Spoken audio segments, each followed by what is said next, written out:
myself acknowledge the work and the thinking and the initiative of our research, Director of Research, Dr. Virginia Mapezahama.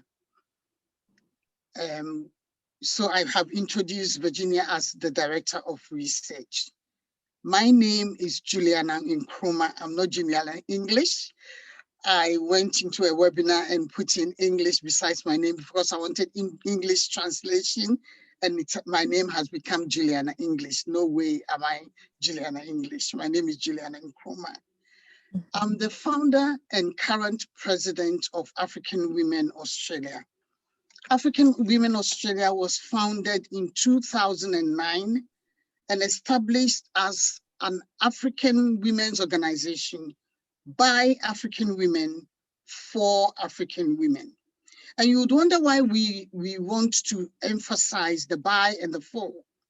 The reason being that we came to the point in our history in Australia where it was imperative that we took our standing ground. We used to be auspiced by another organization, but you know the implications of being auspiced. We needed our voices out there. We needed to own our space. We needed to own our voice. Today is one of those activities that implies that we've come of age, that we are truly owning our space and owning our voice. So join us because we are so excited about this opportunity. African Women Australia is a non-government organization. It's a national non-government organization that is registered in New South Wales and is aimed at changing the narrative, the national narrative about African women from a deficit to a strength-based narrative, an Afrocentric narrative that has a mission to ensure that the voices and the lived experiences of African women and their descendants are centered and heard in the relevant discourses in Australian society. We are so focused on that because currently, and for a very long time, we have been marginalized and we've existed on the margins. And even when we talk about culturally and linguistically diverse communities, we still come in at the bottom of that.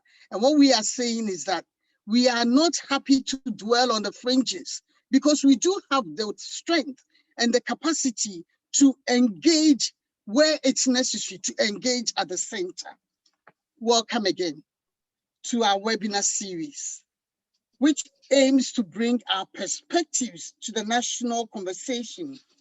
In this series, we will be looking at commemorating some significant international days, as well as significant days on the continent. So one of the ones that this one is actually to commemorate International Women's Day. And I'm sure you would say, man, International Women's Day was on the 8th of March. Yes, we know that, but we didn't do it on the 8th of March. And the month is not over yet. So we are doing it now to mark International Women's Day. We have in mind to do our next series on Africa Day. If we don't make the day, we will make the time around Africa Day. Whatever be the case, we will mark Africa Day anyway. We are planning another group of series of webinars, which will be under the umbrella of the Decade of People of African Descent. Historically, African Women Australia was the only organization in the whole of Australia that marked and led activities around the United Nations International Year for People of African Descent. The Decade of African Descent is going to end in 2024. And really, there's been no activities around Australia to mark that. So we've taken back the banner and we're going to lead the charge around the rest of the decade. So that's another webinar series for you to look out for. So that on this note, I would like to do what needs to be done. Had we been physically together, we would have cut the ribbon, but we are not. So in a digital manner, I want to launch the community webinar series of African Women Australia. Just give us a bit of a thank you very much.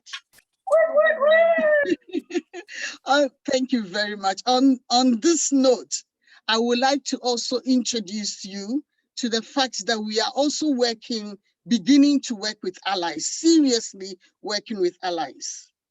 Claire is going to be our first ally that we are going to publicly be working with. And I know that we've worked with allies in our projects, our fostering integration project, worked with NRMA as an ally and TAFE as an ally. But we're looking at individuals as allies. In looking for allies, African Women Australia want people who will walk with us, not those who will walk in front of us. Those who will speak with us, not those who will speak for us. Because as we've said and indicated to you, we have our voices and we don't need anyone to take our voice for us. So I want to introduce to you today in this event, Claire Moran, who is a PhD candidate, a research assistant and teaching associate at Monash University. Her doctoral research explores the everyday social media experiences of African young people living in Australia. In bringing together innovative digital media research methods, Claire's research examines how African users navigate the digital environment, how this contributes to their sense of belonging in Australia. Wow, I cannot wait to hear you, Claire. But before you come on, let me introduce our Director of Research, Dr. Virginia Mapezahama. Virginia has a PhD in sociology, has years of research in diversity, difference, and social cohesion. I call her my mentor on intersectionality. We're here to hear you, Virginia, on an event on intersectionality. I can't wait to hear you, girl. We've got to break the banner of that. In particular, lived experiences of diversity in Australia. Her research focuses on understanding the social construction of all categories of difference, meanings attached to this difference, how it's signified and lived, as well as its implications for assigned difference. She explores this interest in the context of subjective experiences of migration, diaspora, Blackness, race, racism and ethnicity, sexuality and gendered violence. Her expertise includes new African diaspora in Australia, race and ethnicity, cultural and cross-cultural identities, Black subjectivities, hybridity, African feminism, African women diaspora, and intersectionality. I was waiting for that word, and there it is. So here we have two amazing women working side by side to bring us all this wealth of information. I want to welcome you to an exciting evening. Thank you very much. We will ask Claire to start. Thank you, Claire. Thank you. I'm just going to share my screen. 1 minute. Can everyone see? Yeah, cool. All right. Well, thank you, Juliana, for that wonderful introduction. And thank you to African Women Australia for inviting me to speak today. It is such an honor to be invited into this space to share the research that I'm doing alongside my co-author and PhD supervisor, Dr. Virginia Mapezahama. I would like to begin by acknowledging the traditional owners of the land on which the Monash Clayton campus is situated, which is where I work. It belongs to the lands of the people of the Kulin Nations. I would like to pay my respects to their elders, past, present, and future, and to in particular welcome any First Nations people who are with us in this webinar today. Today, I am delighted to be here to present to you a paper that Virginia and I have been writing together called Black Bodies, Black Queens, and the Black Sisterhood on Social Media, Perspectives from Young African Women in Australia. The very title of this paper, its focus on Blackness, prompts so many questions. For example, how did a white woman end up writing a paper on Black African women's experiences? And how did she end up being a keynote speaker in a space that is specifically created to elevate voices of African women? Something so important, especially in a country where those voices are seldom heard, as Juliana just said. These are really important questions, and I'm very much aware of the risk of reproducing the same structures of power that privilege white voices, the structures that are being challenged when silenced minorities create spaces that center their voices and experiences, as African Women Australia have done with the launch of this fantastic webinar series. So I feel that I cannot start this presentation tonight without first positioning myself in relation to this work and by extension to these debates. This work does have a personal genesis for me, albeit as an outsider. I am a white, middle-class Australian woman. I am also in an interracial marriage and I have a mixed-race son. I must admit, I lived most of my life pretty much oblivious to the privilege that I have walking through the world in a body that is white. That is, until I began an interracial relationship. It was then that I became hyper aware for the first time in my life of the significance of race for non-white bodies in Australia.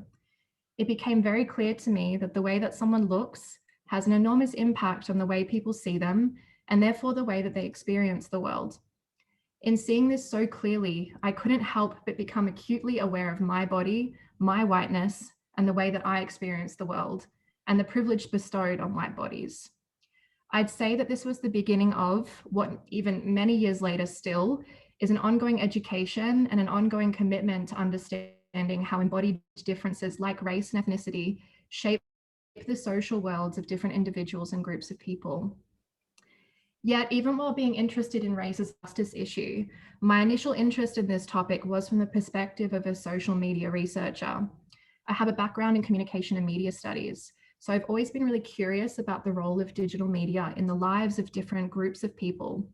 And so when commencing my PhD, I knew that digital media was something I wanted to understand more about. I also knew, though, that I wanted to know more about this in relation to people who are othered, particularly by the media itself. And as this has been so evident for African young people in Australia who have been so racialized and criminalized in contemporary media discourse, I was really drawn to understanding more about this. Upon arriving at this intersection of digital media and African migrants, I made a very conscious effort to connect with Black African communities and researchers like Virginia. I've continued to do this to remain connected to African communities and to consistently be reflexive in my work so that I am conscious to my own privilege and to avoid taking up more space than is needed in my social justice work with African communities. Like I said at the beginning, I'm hyper aware of reproducing the very structures of power that lead to racial inequalities. So my hope is that the work that we present tonight is seen as a conversation starter, not an attempt of me speaking for anyone. I wish to use this space as a space for learning. I hope in presenting these findings today that we can learn from the experiences of the African women in this research. Potentially some of you may identify with their experiences. And I'd be really interested to hear your insights into this data beyond the analysis provided by Virginia and I.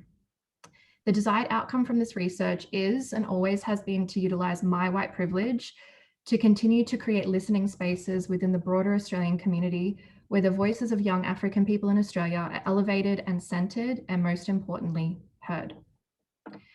So with that being said, I would like to begin tonight's presentation with a brief background on social media for those of you who are less familiar with the topic.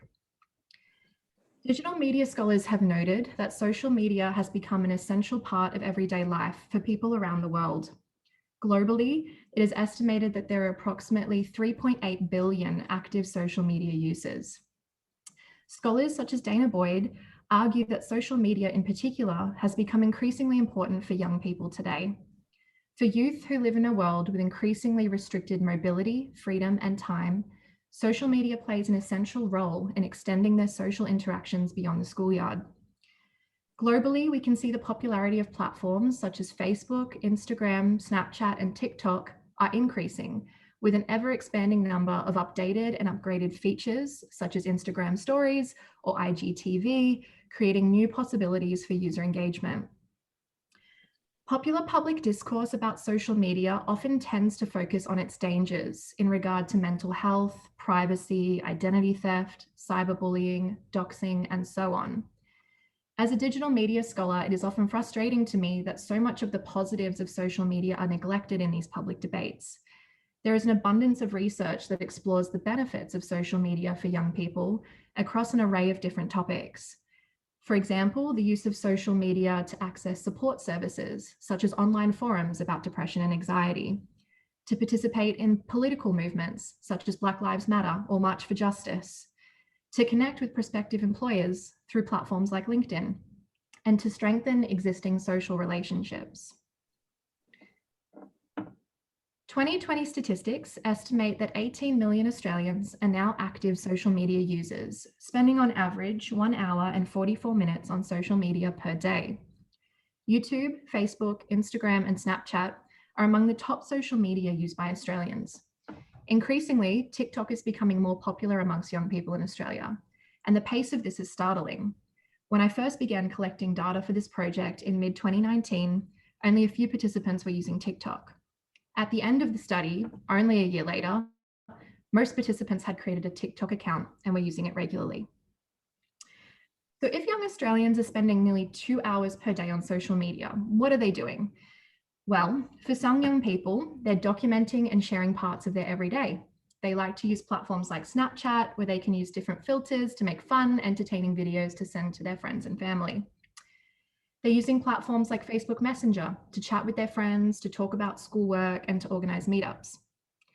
They're watching YouTube videos, learning about new topics, and keeping up to date with current pop culture and news. They're participating in online communities on platforms like Reddit, where they can join and contribute to thematically grouped forums such as food, Pokemon, and The Simpsons, to name a few. They're creating content, engaging in viral dance trends or subcultures on TikTok. And they're participating in digital protests such as Blackout Tuesday, a movement where Instagram was flooded by black tiles to signify allyship in the Black Lives Matter movement. In essence, young people are engaging in many different types of digital activities with different people across different platforms.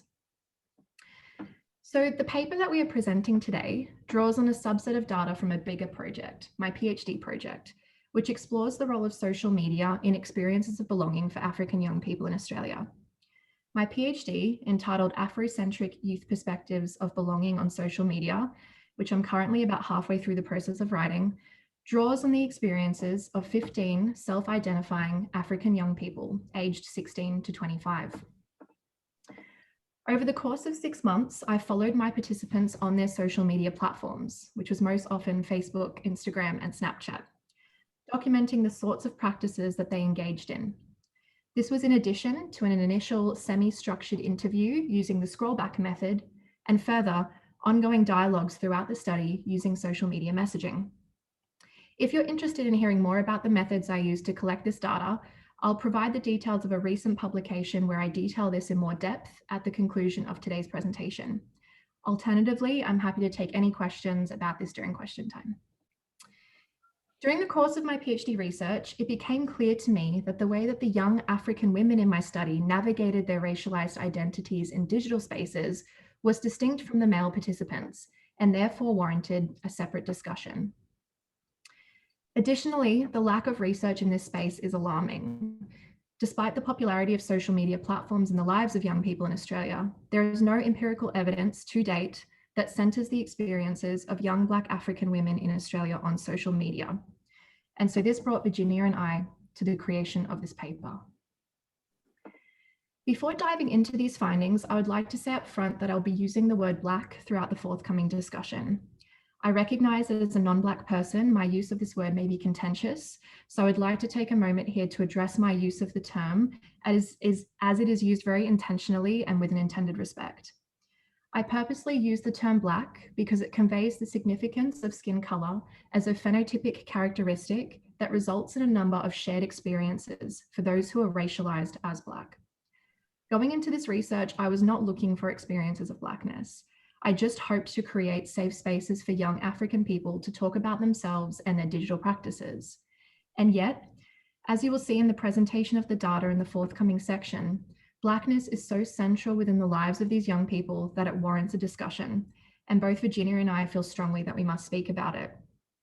Blackness is at the heart of so many of the conversations young African Australians are engaging in, and as you will see, is so evident in their digital practices. It seems clear to me that when given the space to talk, young people from historically oppressed groups will inevitably draw on their points of oppression to speak about the complex realities of their social worlds. To unpack this further, I would like to introduce you to one of my participants, Naya.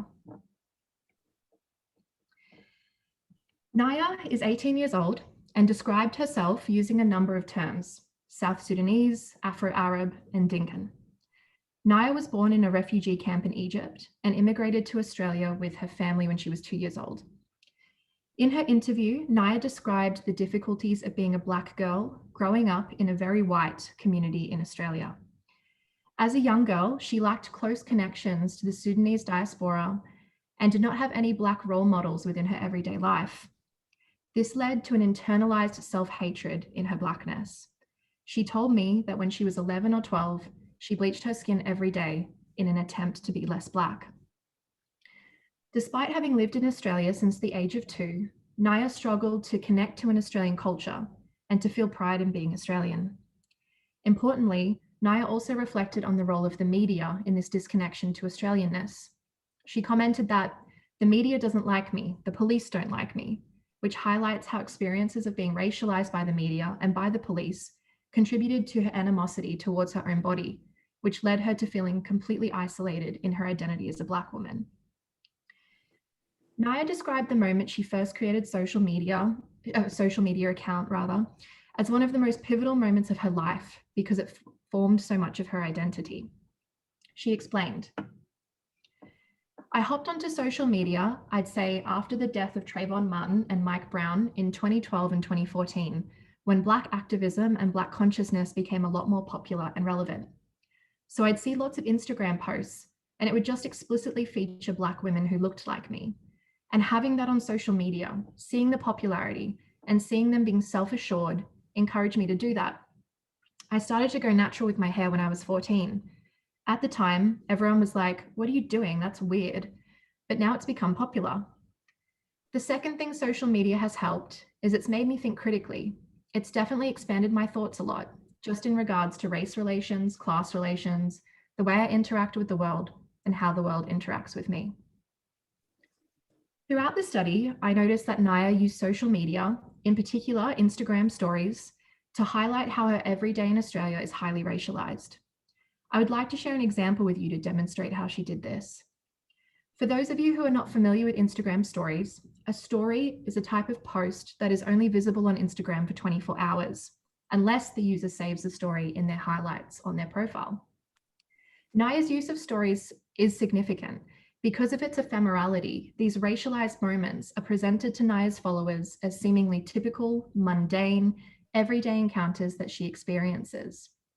In using Instagram stories, Naya emphasizes the ordinariness of the racism she experiences in Australia. Here you can see the post by Naya. The post is a selfie, which I've de-identified to protect her identity, with accompanying text that details a visit to her neighbor's house, which resulted in her white neighbor touching her hair without permission. The post reads, "Got locked out of the house, had to go to my neighbor's, and she just reached for my hair, SMH, which means shaking my head. Sounds about white." Here, Naya's use of social media is not about simply exposing the problematic and inappropriate behavior of her white neighbor, but rather it is about challenging whiteness, the normative behaviors that whites engage in when confronted by Black bodies. Her caption, "Sounds about white," is a play on the words "sounds about right," pointing out how whiteness is being centered in this racialized encounter. In essence, her Black hair provokes curiosity and non-consensual examination. The selfie shows Naya rolling her eyes, where she seems to signal the mundaneness of these experiences for her. Her exasperation, shaking my head, emphasizes that this experience is not new for her, but rather a common experience of everyday racism. Naya's story was not unique in these findings. It was evident amongst the data that participants used social media to visibilize the racialization of their bodies. The data suggests that there were two clear parts to this. Firstly, as in Naya's example, social media was used to highlight the problematic yet normative racialization they experience as Black bodies in white Australia. In particular, participants used social media to challenge the way that their bodies had been problematized, devalued, and excluded. Secondly, often alongside this content, Participants use social media to engage in writing counter-narratives that celebrate, advocate, and engage in discourse where the Black female body is reclaimed as beautiful. Our findings indicate that it was common amongst our participants to follow Black female collective Instagram accounts and influencers to engage in racial literacy about Black women's oppression. Pages such as Black Queens, Melanin Queens, Dark Skin Women, and African Australians are examples of the types of pages that our participants followed on Instagram. And as you can see on the screen, these pages have some pretty significant followings. Dark Skin Women has 1.2 million followers, Black Queens, 33,000 followers, and the more locally based page African Australians has 8,000 followers.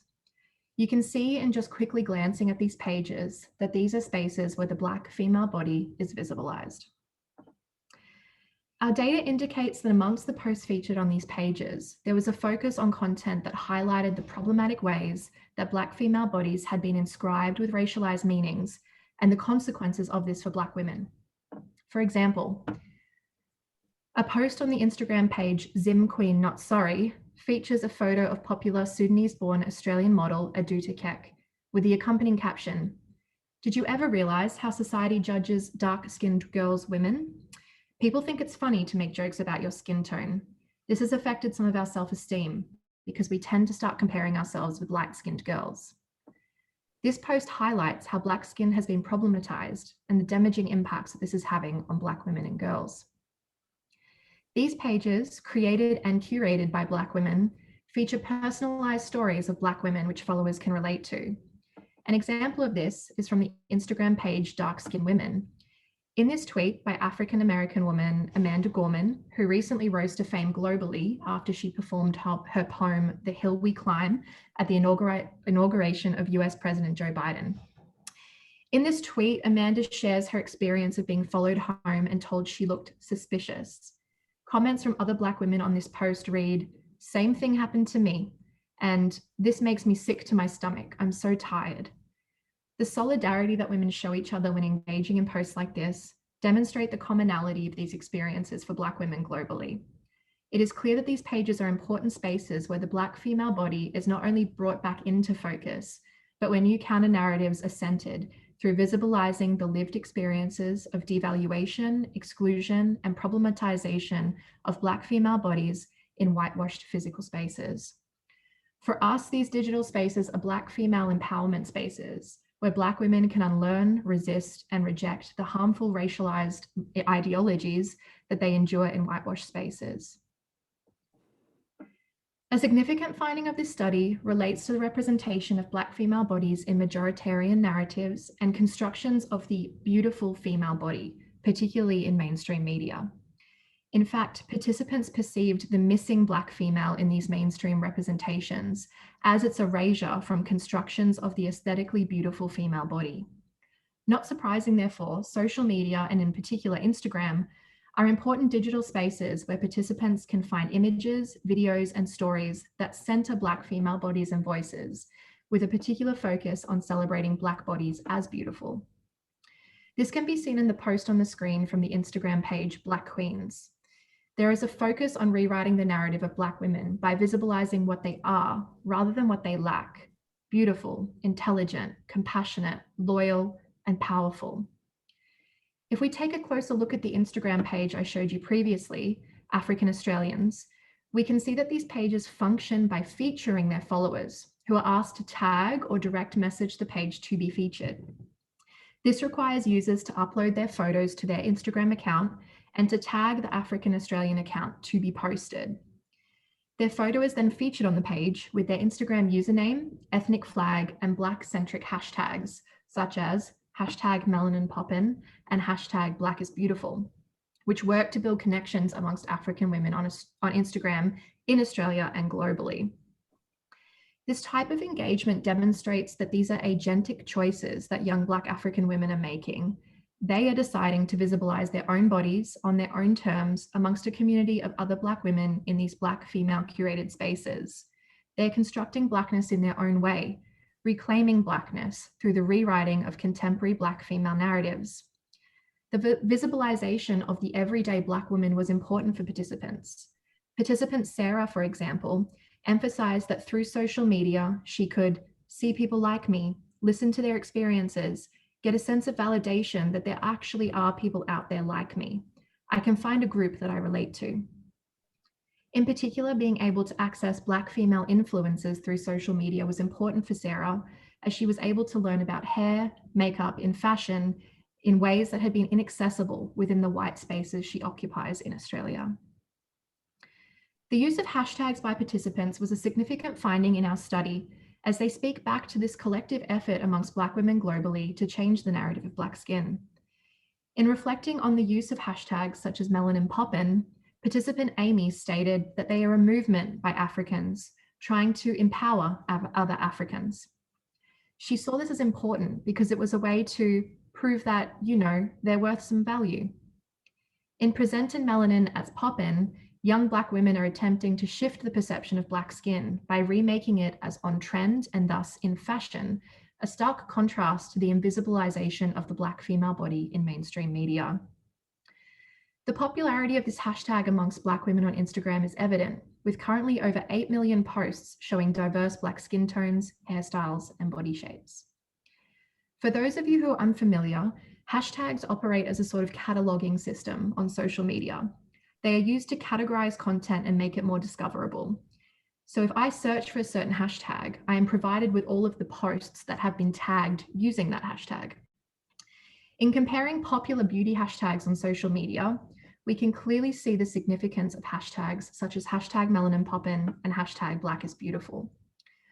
On the screen, I have included the search results for the hashtags beautiful, beautiful bodies, and Aussie babes. As you'll see, when I scroll through the search results, the top posts feature predominantly white women's bodies.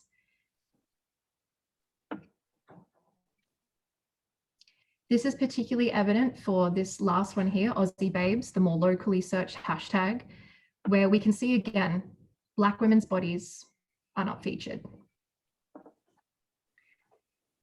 If I now show you the search results for hashtag melanin poppin, you can see the complete opposite.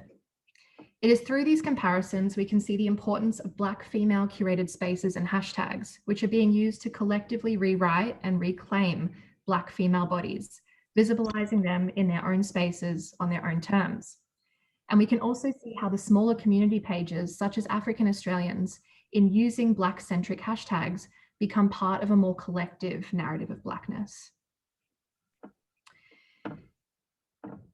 An unexpected finding of the study is the centrality of the label Black Queens in visibilizing and reclaiming the Black female body in digital spaces.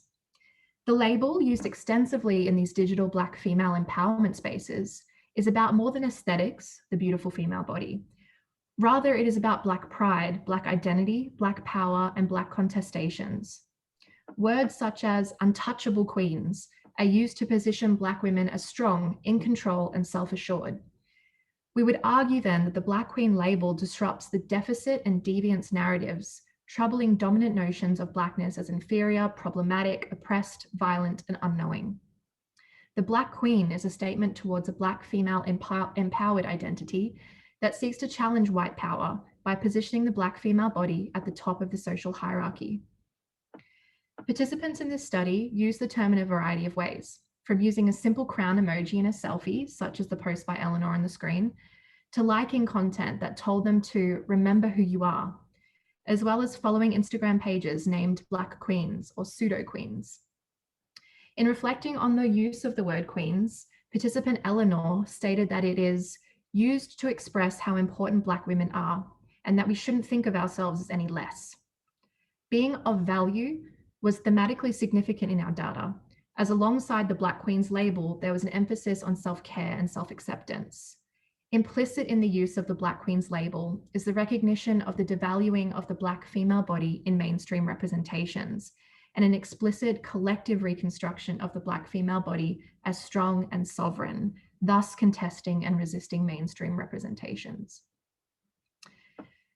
The notion of Black sisterhood is another core finding of this study. Black sisterhood is more than a sense of Black identity and Black belonging and acceptance, as discussed thus far. It is more about the important role that Black women play in collectively sharing, analysing, and producing knowledge about contemporary Black womanhood. It is built around Black women's shared experiences, which create an unmistakable and enduring bond, and an implied sense of responsibility to support each other, as appropriately captured in a post by the Instagram page Dark Skin Inspiration, which reads, "You call me sister, not because you are my blood, but because you understand the kind of tragedies we have both endured to come back to loving ourselves again and again."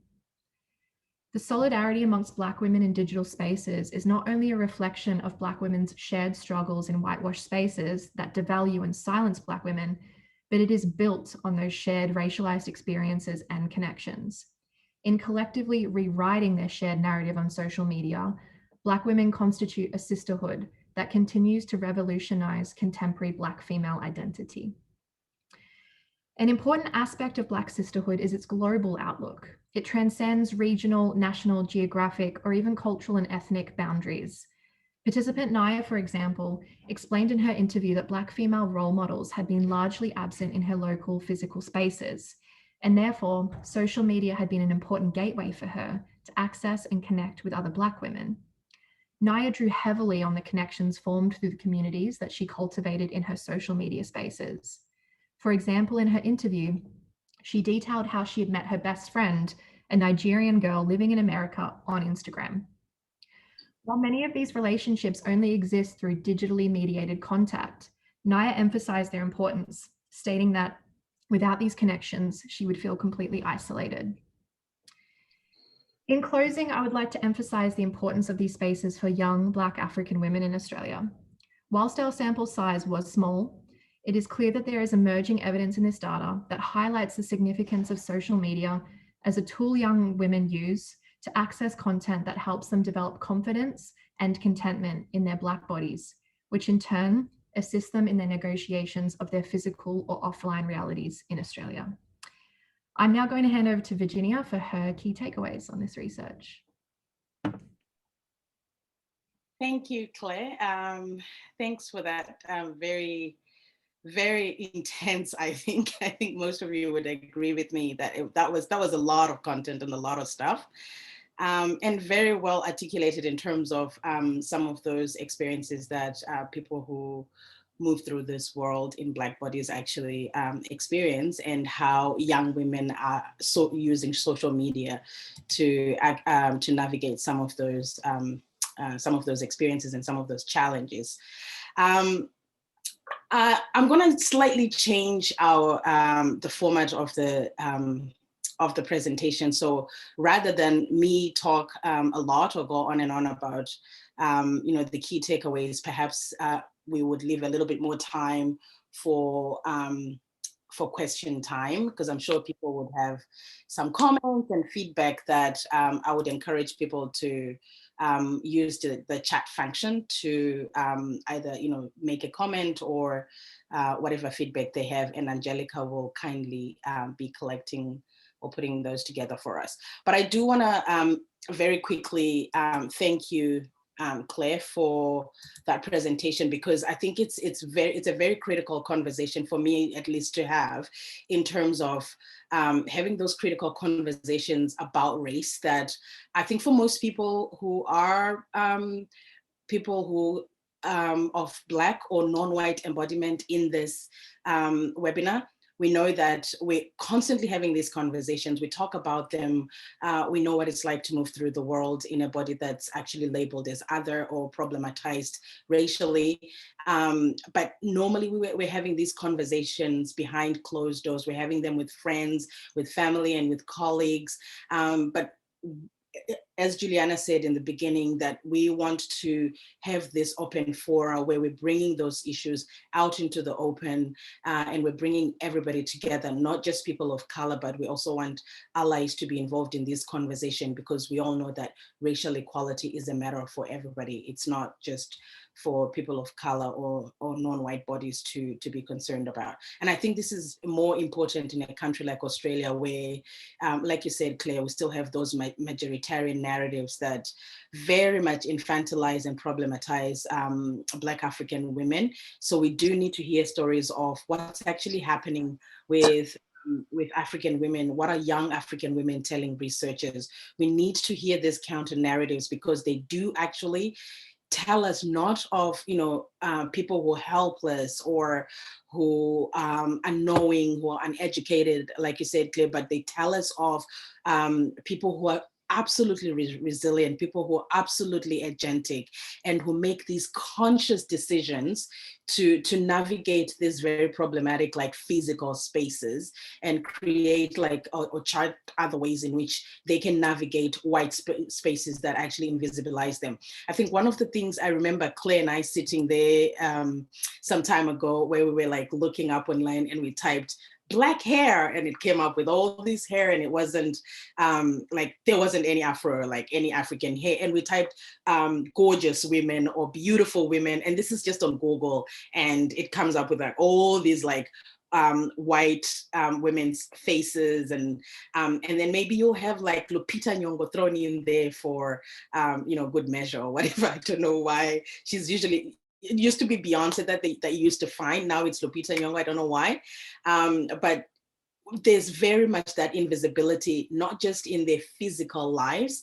I think a lot of women who are on this webinar will agree with me, who are women of color, that to walk, you can't just walk into any pharmacy or any department store and try and get like makeup for yourself. It's like you have to strategize, right? So that's part of the way that African women or people who move through the world in non-white bodies are actually invisibilized. But even in these digital spaces, they're otherwise invisibilized. So that agentic process by these women to actually go out and seek out spaces where they can say, here we are, we're making ourselves visible, and we're doing it in our own terms, and we're doing it in ways that not only where people can see us, but in ways that actually that's productive for us, because then it's good for our mental health, it's good for self-esteem, it's good for all these other things for us. So I think it's very, very important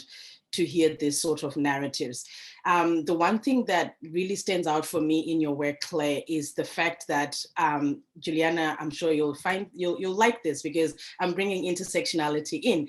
And Claire and I have talked about this, and Claire has said, yes, Virginia, I understand there's intersectionality, because it was very interesting that in Claire's work, this actually came out a lot with the women, but not the boys. So Claire didn't we're not cherry picking data here. It actually were the women, the young women that talked about these things. So for me, this very much highlights that intersection of gender and race, that there are some of those things that actually are affecting these young women precisely because they are women, and that amplifies the experiences of discrimination and racism, or the challenges that they confront precisely because they're because they're young women. So gender and that intersection of gender and race is very important for us to explore. So I'm not going to go a lot into intersectionality. Those who know me know that I can talk about this until the cows come home, but I'm very eager to give people time to comment, give direct any questions to Claire and I. We've got about 12 minutes. I think that's not a lot of time, but hopefully we can get a few people to talk.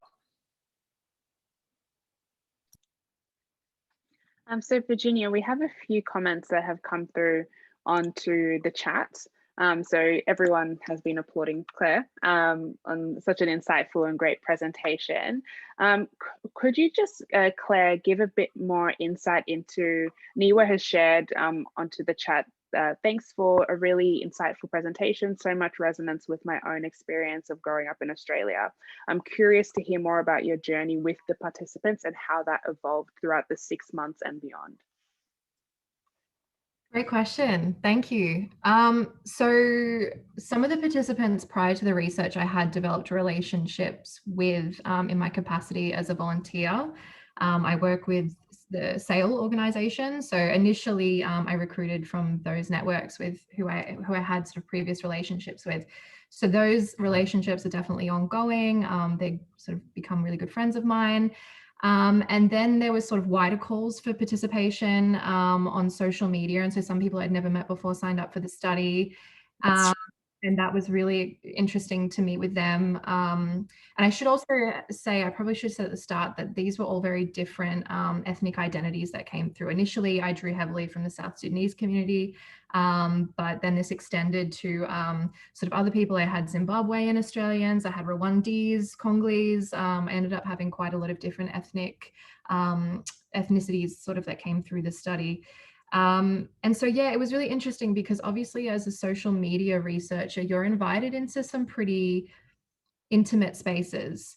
And I had some participants who would add me to like close friends groups or private stories. And so I did get really like some in-depth insights into things that wouldn't really be shared with wider people within their social media networks. And so that was really interesting to navigate for me because I am a researcher in these spaces, but I did also have so many insights into so many personal journeys.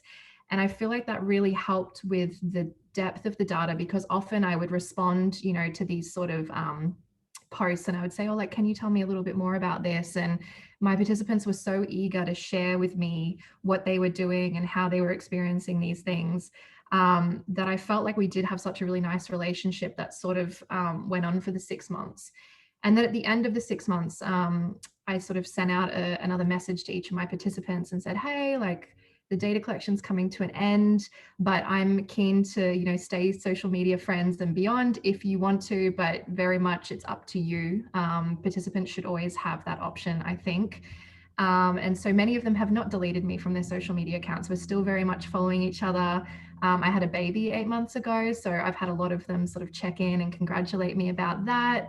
And so for some of them, yeah, we've still got a really nice, I guess, friendship going on. It's sort of weird because it's researcher participant, but it has sort of evolved beyond that because of the intimacy of these spaces. So yeah, it's sort of developed very nicely, I would say, and I'm very lucky and I feel very honored that they've considered me a friend and that they keep me in their social media spaces. Yeah.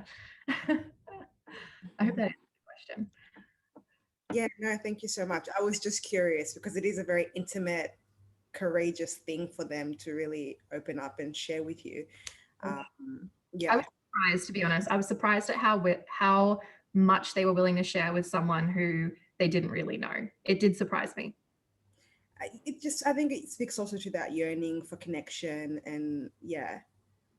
And I'm sure the genuine nature of the request.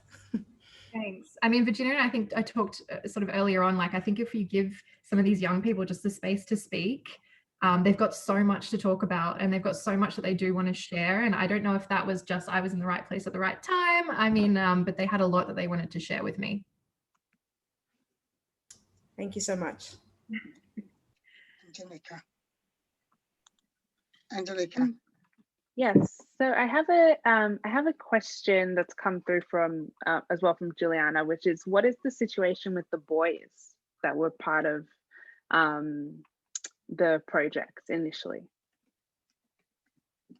So I collected data for all 15 participants, and as I was writing up the first paper, which was sort of going to be on African young people using social media to sort of present counter narratives, it wasn't working. This paper that Virginia and I are presenting today, I feel like it's version 12 of what started as something very different. And so as I went more and more into the data and I tried to analyze it and make sense of it, I realized that the guys sort of engaged in like counter narratives, but it was very different. It was a lot harder to group and a lot harder to make sense of, whereas for the young women there was so much commonality amongst their experience. It was so much easier to sort of make sense of.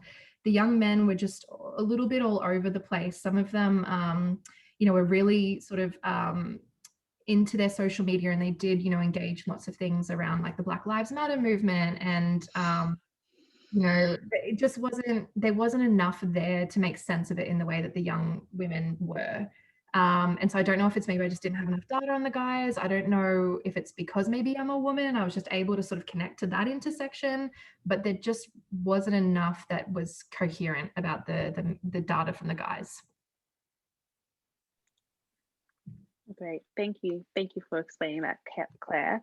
Another question's come through on to the chat, asking, one second, let me just, yep, cool.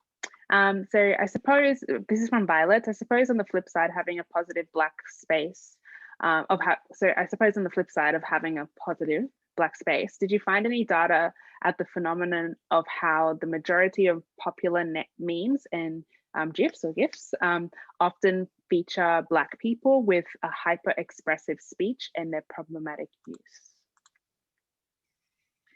Memes wasn't something that featured a lot in the data, to be honest. I'm just trying to think back. I've got about over 1,500 screenshots that I collected over the 6 months. And I'm trying to think about how many of those were like memes or GIFs. Not a huge amount of them were, I don't think. I know that this is like, a bit of a topical thing. I've been reading a little bit about it, particularly about white people sort of appropriating memes that feature Black people, and how often that sort of happens. But yeah, it wasn't maybe significantly relevant in my data set. Okay, yeah, great. Thank you. Thank you for clarifying on that point. I've seen so many comments in the chat, Virginia, I'm not sure if you can see them too, of all the solidarity that's happening, with the presentation. Is that something you feel you're feeling as well? Because I very much myself, and Juliana, I'm sure you're feeling the same. There's a lot of camaraderie and sharing of, yes, this is what I feel. This is what I experience as well.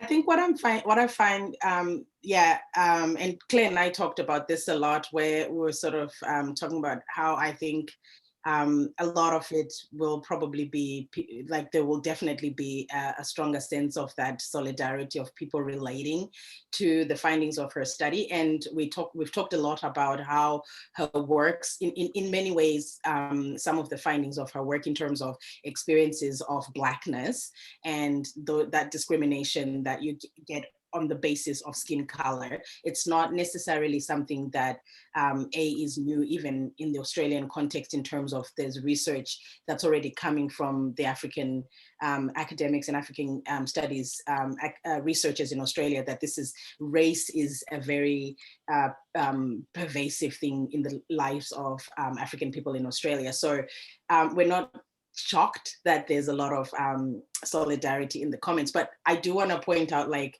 Tafadzwa's comment, that she is actually a Zimbabwean Black woman living in South Africa and can relate completely with participants' experiences, especially those ones regarding hair. Shaking my head. That's a very interesting comment. Thank you for that, Sherry. I think even just attending NGO CSW 65 and presenting our parallel session, as well as African Women Australia, we pretty much got the same thing. And we're talking about African women's experiences in Australia. And these were women like in Canada, the US, the UK, all over Asia. Like, people were still coming to us and saying, hey, ladies, like, we've been dealing with these issues for a long time. You're not alone. Like, there's that sense of like solidarity that this happens everywhere. But I think Claire's work is also very different in that it's showing how digital spaces are being used as a way of navigating that. Whereas a lot of the stuff regarding media tends to concentrate on the negative aspects of media, of social media. And I mean, we also know that there are also spaces where people experience racism, right? We're not discounting that. In this paper, we wanted to show that agentic nature of some of the ways in which these spaces are being used. So yeah. Angelica, there's a question from Grace. Yes, so just saw that come through. Grace, I think this is a really interesting question. So what is the most discussed issue in relation to the identity amongst the women in your research? It is, yeah. Yeah, I feel like this sense of two-ness. They talk about that a lot, not in the same way, but having, this push-pull part of their identity. And that's so conflicting for some of the young people more than others. I would have participants who were South Sudanese, but they were born in a refugee camp in Egypt, and then they migrated here when they were very young. And so they've got this sense of like belonging maybe to different places, but not really belonging at all to those places. And definitely language is a part of that, not knowing, you know, maybe their mother tongue, or maybe knowing part of it, but then also being part of another African country, you know, through like their parents' relationship. So belonging here, but not belonging here, and how they're constantly this sort of push-pull. So I would say, yeah, this sense of two-ness, there never seems to be, you know, a place where they wholly belong. It's always this constant navigation. That was definitely among participants, including the guys. Whoa. Great. Yeah. And I do have a final question that's come through from Niwa. So did you engage with other social media beyond IG, so Instagram? So it was Facebook, Instagram, and Snapchat's where all the data came from. I definitely found, like, out of, you know, the 1,500 plus screenshots I had a lot of data from Instagram, more than other accounts. And I think that shows the prevalence of Instagram at the moment. If I had have done it maybe a year later, I might have had some TikTok data, which that didn't feature at all. But definitely the Instagram is just where I had a lot of data from. I think maybe it was a little bit more public facing. There was a little bit more that I was able to gather. Participants just seemed to post there a lot more, particularly the female participants. Yeah, I think that's such an interesting observation, especially for someone like me who's, you know, for me, I use Instagram heavily, but you see that on other platforms as well, that it just looks different when it comes to, you know, how we engage and how we create a sisterhood online. So I think that's quite interesting. And I just wanted to point to some statements as well that have been shared in the chat too. So Natsai put absolutely feeling heard and understood through these conversations. Thank you. I think that's amazing. And Violet's put, as a woman who's lived in Australia for the past 20 years, I wish my 19-year-old self had Instagram to help my identity in the environment back then, that I was not marginalized to the point of non-existence. I resonate with that a lot as well. So thank you, Claire and Virginia. I'm going to pass over to Juliana, who'll close. Thank you very much, Angelica. Thank you so much, Claire. A great ally. Great work that you've done. We look forward to your final report. And thank you, Virginia, for bringing along Claire. And thank you, everybody who participated in this inaugural community webinar series. We're going to do more. Yes, Angelica, thank you very much. I want to say to Violet, we are hearing you. And I think this has given us an opportunity to understand what people are going through. We know, and we think we know it all, but we don't. And these sort of webinars are those that give us an opportunity to reach out more. So by all means, Violet, reach out to African Women Australia, because then without Instagram, you still have a lot of sisters that you can engage with and link up to. Thank you for tonight, and I would wish you all a good evening. Thanks for coming. Thank you. Bye, everybody. Bye. Thank you for coming. Thank you. Bye. Thank you. Thank you so Bye. much. Thanks. Thank you. Bye-bye.